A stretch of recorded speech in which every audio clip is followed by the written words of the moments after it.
2025 में 8-9 शहरों पे हमला कर दिया। सो उन्होंने अपना जो पाकिस्तान का वो कहते हैं न्यूक्लियर ब्लफ को हम परवाह नहीं करते, जाओ भाग जाओ। दिस इज व्हाट दिस है कि हम पाकिस्तान की न्यूक्लियर ब्लफ को परवाह नहीं करते भाई साहब, जाओ चले जाओ जिधर जाना है। तो ये चीज़ भी थोड़ी सी इंपॉर्टेंट है, मैं इसको समझता हूँ ये चीज़ें थोड़ी सी हमें समझनी चाहिए कि ये हमें जो कर रहे हैं ना, ये हमारे साथ जो कर रहे हैं इंडियंस, ये एक that's an important thing. Fact है तो मैं आपके सामने रखूंगा ना। इसमें मेरी पाकिस्तान से मुखालफत कहां से आ गई, या मैं यहां पे कहां कह रहा हूं भारत जीता वो जीता, हमने भी हमला कर दिया। अब खौफनाक बात यह हुई कि इसी दौरान इंटरनेशनल प्लेयर्स आपस में राब्ते में थे और ये कोशिश जारी थी कि किसी भी तरीके से मामला तय करवा दिया। अब हो गए यानी खत्म ही हो गए, तो अब तो आगे के भी कोई हालात ऐसे नजर नहीं आ रहे, या आपको लगता है कि बेहतर हो सकते हैं आगे कभी चल? ये मुझे एक चीज नजर आती है कि इतने उतना आसान काम नहीं है जितना हम समझते हैं कि उनका रोज़ पाकिस्तान को ये कह देना कि हम न्यूक्लियर ब्लफ जो है वो कॉल करते हैं। लेट्स सी, अब जिसे वो कहते हैं ना कि एक बड़ी चीज़ है, ठीक है।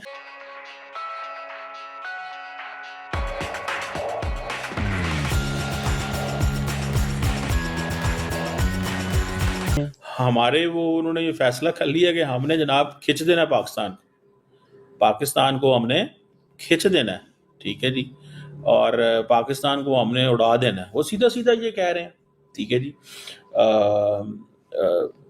अब लेट्स सी किस तरह ये चीज़ें इन्होंने चलानी है और किस तरह इन्होंने हमारे साथ क्या करना है, कि इसी तरह लड़ना है जिस तरह वो तैयार है। अगर लड़ना है तो पाए ना अपने S-400 ले लो, सीधी सी बात है।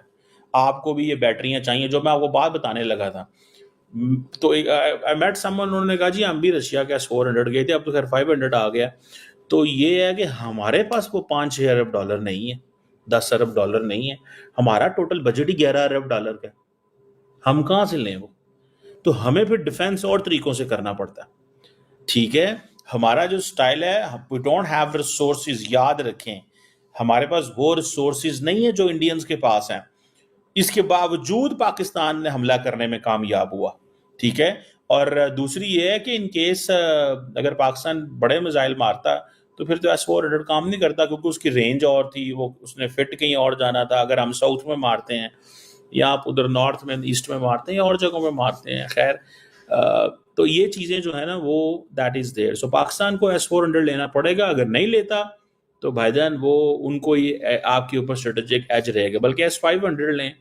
अब हम कहाँ से लें? फिर सवाल ये पैदा ना, 11 अरब डॉलर का डिफेंस बजट कहाँ, 80 अरब डॉलर का डिफेंस बजट, ज़मीन आसमान का। 600 अरब डॉलर के फॉरेन एक्सचेंज रिजर्व पड़े हैं, 650 अरब डॉलर। हमारे पास ये थोड़े से पैसे रिजर्व होते हैं, हम तो IMF के पास भाग के जाते हैं। लेकिन at least we establish deterrence, that is one thing. India को इस चीज़ का पता है। Why would India have come on table अगर पाकिस्तान मिसाइल ना मारता? मिसाइल ना मारता तो इंडिया कभी भी टेबल, वो तो आपको रोज मारते।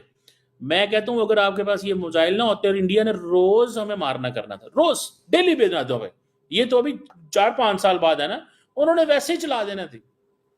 आपको याद नहीं है कि किसी दिन मिसाइल चला दिया था, उन्होंने कहा जी वो आया इधर चीचा वतनी आ गया था।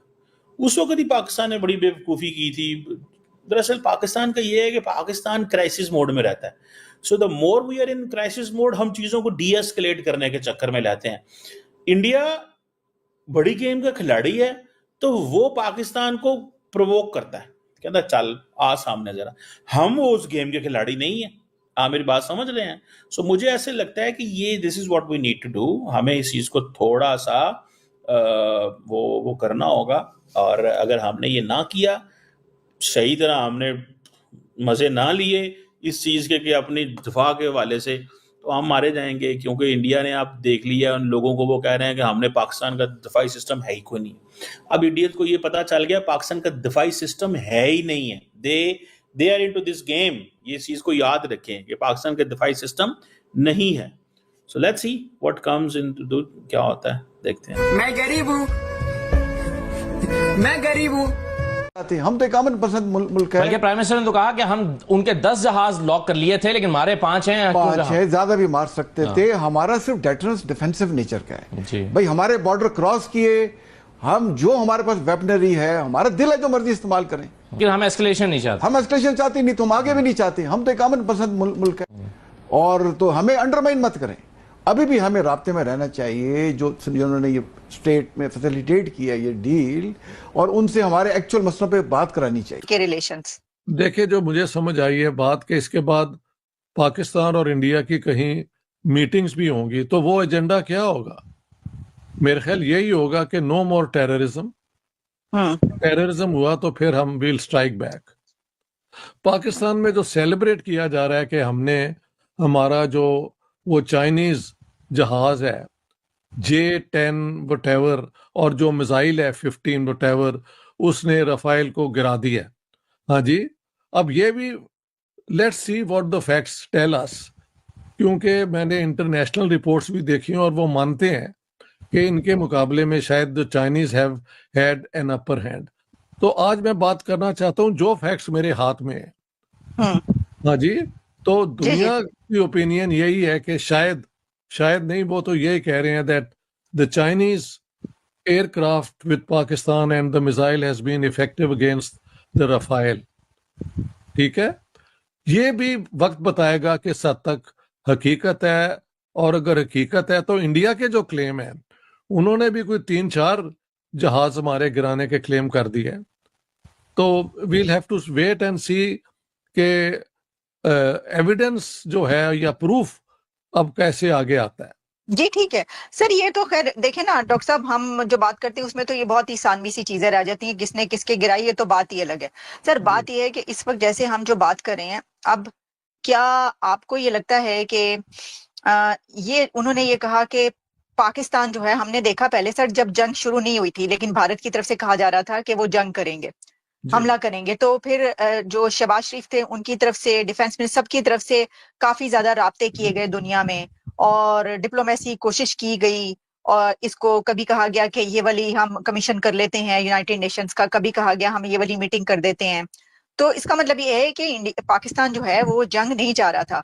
और फिर उसके बाद हमने ये देखा कि अभी भी उन्होंने ये कहा है भारत ने कि जो कि जाहिर है कि पाकिस्तान की तरफ से इसको रिजेक्ट नहीं किया गया और ना ही किया जा सकता है, क्योंकि हॉटलाइंस पे अगर राब्ता हुए तो DGMO पाकिस्तान के उन्होंने राब्ता किया है सीज फायर के लिए। तो इससे क्या आप ये समझते हैं कि कोई भी मुस्लिम कंट्री जो है वो पाकिस्तान के साथ खड़ा नहीं हुआ सिवाय टर्की के, और सारे कंट्रीज दुनिया के जो थे वो इंडिया के साथ थे सिवाय टर्की और चाइना के, क्योंकि शहबाज शरीफ साहब ने खुद भी कहा था कि हमारे साथ टर्की और चाइना, अगर कोई और होता तो उसका नाम भी लेते। तो सर पूरी दुनिया जो है वो फिर इंडिया की तरफ है, पाकिस्तान की तरफ स्टैंड नहीं करती, कैसे लें? टेररिज्म का विक्टिम बहुत दुनिया में लोग हो चुके हैं, और अक्सर वो टेररिज्म ट्रेस की जाती है पाकिस्तान में। यानी यहाँ पे ये लोग ट्रेन होते हैं, और यानी वो जो लंदन की जो अंडरग्राउंड में और बसों में जो बम चले थे महल 2007 में, वो सारे ट्रेन थे पाकिस्तान में। Usama bin Laden sir Abbottabad से पकड़ा गया, मतलब और क्या रह जाता? उसामा बिन लादेन को पकड़ा है उन्होंने, द टेररिस्ट ऑफ टेररिस्ट कहना चाहिए। तो वो पाकिस्तान का ये रिकॉर्ड तो बहुत ओपन है, लोग दुनिया जानती है, तो किसी की सिंपैथी नहीं थी। टर्की अलबत्ता कहते हैं कि पाकिस्तान के साथ आया, और चाइना ने भी कहा कि we will side with Pakistan. लेकिन ये याद रखें, अगर चाइना साइड करेगा तो फिर अमेरिका इनवेरिएबली इंडिया का साइड करेगा। So it is not going to be कि China takes over in this balance of power या वॉर गेम्स के अंदर।